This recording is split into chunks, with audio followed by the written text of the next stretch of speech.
Hi Mukalai, welcome to Salon's Cooking and Baking. இன்னைக்கு வந்து இன்னொரு பனியாரம் செய்ய போறோம். ஸ்வீட் பனியாரம். இது கோதுமை பனியாரம். இதுக்கு தேவையானது பார்க்கலாம். இது ஒரு 2 கப் கோதுமை மாவு,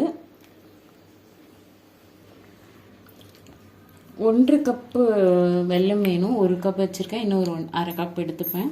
1 கப்புக்கு 3/4 கப் வெல்லம் அந்த கணக்கு. இது சோடா உப்பு, பேக்கிங் சோடா சொல்லுவாங்கள்ல, நான் இவ்வளோ போட மாட்டேன், கொஞ்சம் தான் போடுவேன். அப்புறம் இதோட சுவை சேர்க்கறதுக்காக பனானா. ரொம்ப பழுத்தாச்சு பார்த்தீங்களா, இதெல்லாம் இனி நாளைக்கு விட்டா இது வேஸ்ட் ஆயிரும்.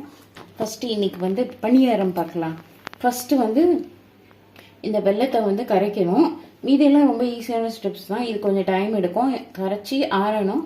அதனால் இதை ஃபஸ்ட்டு போட்டுருவோம் நம்ம பாத்திரத்தில். 3/4 கப் இது பாகு வெல்லம், நல்ல இனிப்பாக இருக்கும். இப்போ இதுக்கு தேவையான அளவு தண்ணி ஊற்றிக்கலாம். இது போதும், வெல்லம் கரைஞ்சி தண்ணி எடுக்கும், கரெக்டாக இருக்கும் இப்போ இந்த மாவில் கரைக்கிறதுக்கு. நெக்ஸ்ட்டு வந்து இந்த பனானாவை இப்படி பீல் பண்ணி இது மாதிரி கட் பண்ணி மிக்சியில் சேர்த்துக்கலாம். சேர்த்தா பாருங்கள் எவ்வளோ பழுத்துருக்குன்னு, நல்ல ஒரு எல்லோ கலர் வந்துடுச்சு.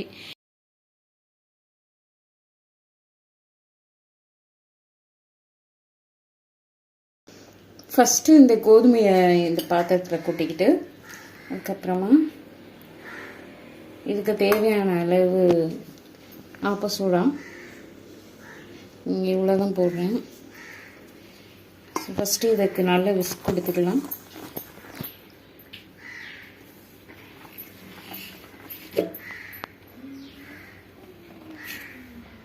பாருங்க, பனானா இப்படி நல்லா ஸ்மூத்தாக அரைச்சாச்சு.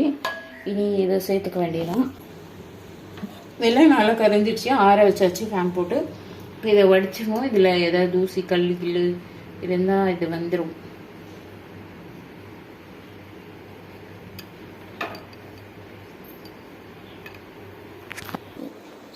இது ஊற்றி மிக்ஸ் பண்ணணும்.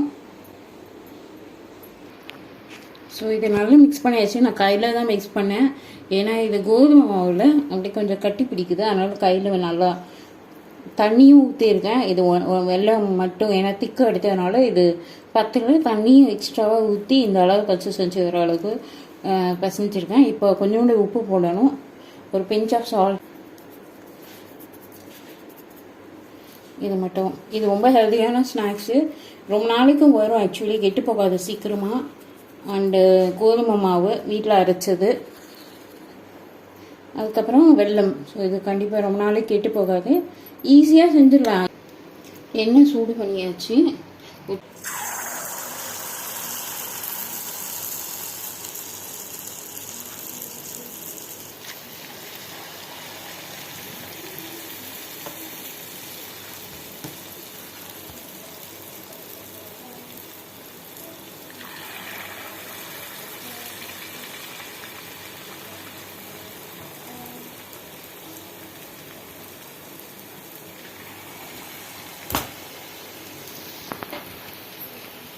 ஸோ இப்படி போட்டுட்டு இந்த ஃபஸ்ட்டு போட்டதெல்லாம் இப்படி கொஞ்சம் கலர் மாதிரி இருக்கும்ல, அதை கொஞ்சம் டர்ன் பண்ணிவிடலாம்.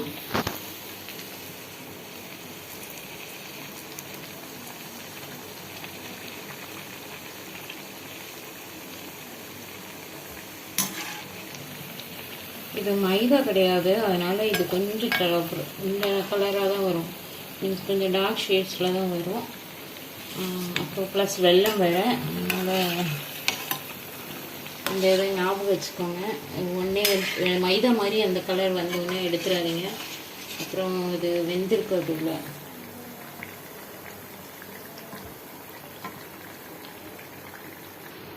ஸோ சூப்பராக வெந்துருச்சு.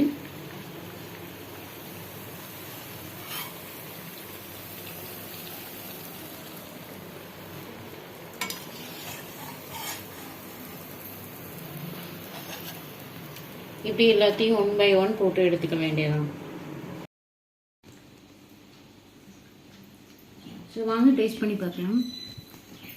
Taste time. பாருங்க உள்ளே எப்படி இருக்குன்னு.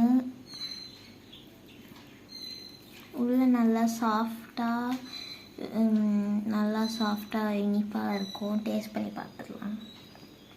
நீங்களும் சாப்பிடுங்க.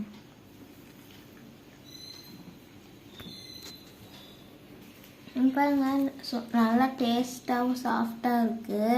அந்த இனிப்பும் நல்லா கரெக்டாக இருக்குது. நீங்களும் வீட்டில் ட்ரை பண்ணி பாருங்கள். இந்த வீடியோ பிடிச்சிருந்தா லைக் பண்ணி சப்ஸ்கிரைப் பண்ணிடுங்க. தேங்க்யூ ஃபார் வாட்சிங்.